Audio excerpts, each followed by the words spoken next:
အားလုံးပဲမင်္ဂလာပါကျွန်တော်ရဲ့ channel လေးကနေပြန်လည်ပြီးတော့ကြိုဆိုလိုက်ပါတယ်ဒီနေ့ကျွန်တော်ပြန်လည်မြောက်ပေးမယ့်အကြောင်းအရာလေးကတော့ကျွန်တော်တို့ကိုယ့်ရဲ့ Facebook account ကိုဘယ်သူတွေ unfriend လုပ်သွားလဲဆိုတာကိုပြန်ကြည့်လို့ရမယ့်နည်းလမ်းလေးကိုမြောက်ပေးသွားမှာဖြစ်ပါတယ်အရင်ဆုံးအနေနဲ့နည်းပညာနဲ့ပတ်သက်တဲ့ဘုသူတာတွေလေ့လာလို့ရအောင်ကျွန်တော်ရဲ့ channel လေးကို subscribe လုပ်ထားပေးဖို့လည်းတောင်းဆိုကြပါတယ်ဒါဆိုရင်အရင်ဆုံးအနေနဲ့ကျွန်တော်တို့ Play Store ထဲကိုဝင်လိုက်ပါမယ်ဗျ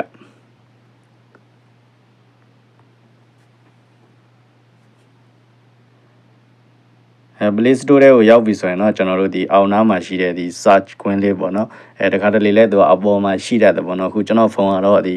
search ခွင်းလေးကအောက်မှာရောက်လာဆိုတော့အခုအဲ့ဒီနေရာလေးကိုကျွန်တော်တို့ဝင်ပေးရမှာဖြစ်ပါတယ်ပြီးရင်တော့ကျွန်တော်တို့ဒီအပေါ်နားမှာအခုကျွန်တော်ရိုက်ထည့်တဲ့အတိုင်းလေးရိုက်ထည့်ပေးရမှာဖြစ်ပါတယ်ဗျ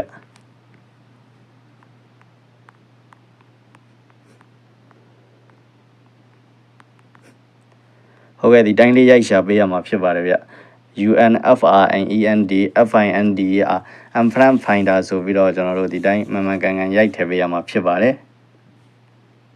အဲ့ဒါဆိုရင်တော့အဲ့လိုလေးရိုက်ရှာလိုက်ရင်ကျွန်တော်တို့ဒီ application လေးရသည်အပေါ်ဆုံးမှာထွက်လာတာပါဗျဟုတ်ကဲ့အဲ့ဒါလေးကိုကျွန်တော်တို့ download ဆွဲပေးရမှာဖြစ်ပါတယ်ကျွန်တော်ကတော့ download ဆွဲပြီးသားဖြစ်နေလို့ဒီနေရာမှာ open ဆိုပြီးပေါ်နေတာပါ download မဆွဲရသေးဘူးဆိုရင်လည်းအဲ့နေရာမှာ install ဆိုတာလေးကိုနှိပ်ပြီးတော့ download ဆွဲလိုက်ရင်ရတယ်ပေါ့နော်ဟုတ်ကဲ့ download ဆွဲပြီဆိုရင်တော့ကျွန်တော်တို့ဒီကနေထွက်လို့ရပါပြီ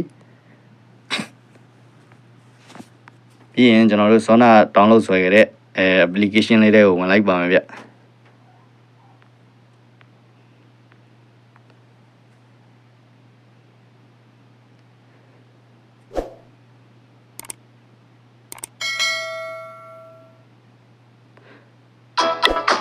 အဲ့ဒါဆိုရင်တော့ကျွန်တော်တို့ကြော်ညာလေးခဏကြည့်ပေးရမှာပေါ့နော်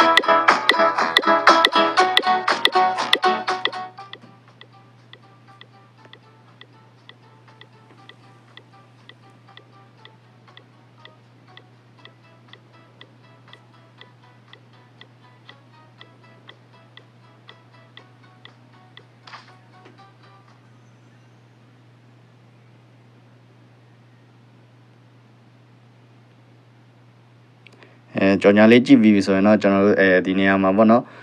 ကိုယ့်အကောင့်ကိုunfriend လုပ်သွားတဲ့အကောင့်တွေပေါ့နော်ဒီနေရာမှာတယောက်ဆိုရင်လည်းတယောက်ပေါ့နော်အခုကျွန်တော်ကတော့တယောက်တည်းလုပ်သွားတဲ့အတွက်တယောက်တည်းပဲပေါ်နေတာပါအများကြီးဆိုရင်လည်းဒီနေရာမှာကျွန်တော်တို့ 10CB ပေါ်နေမှာဖြစ်ပါတယ်ဗျ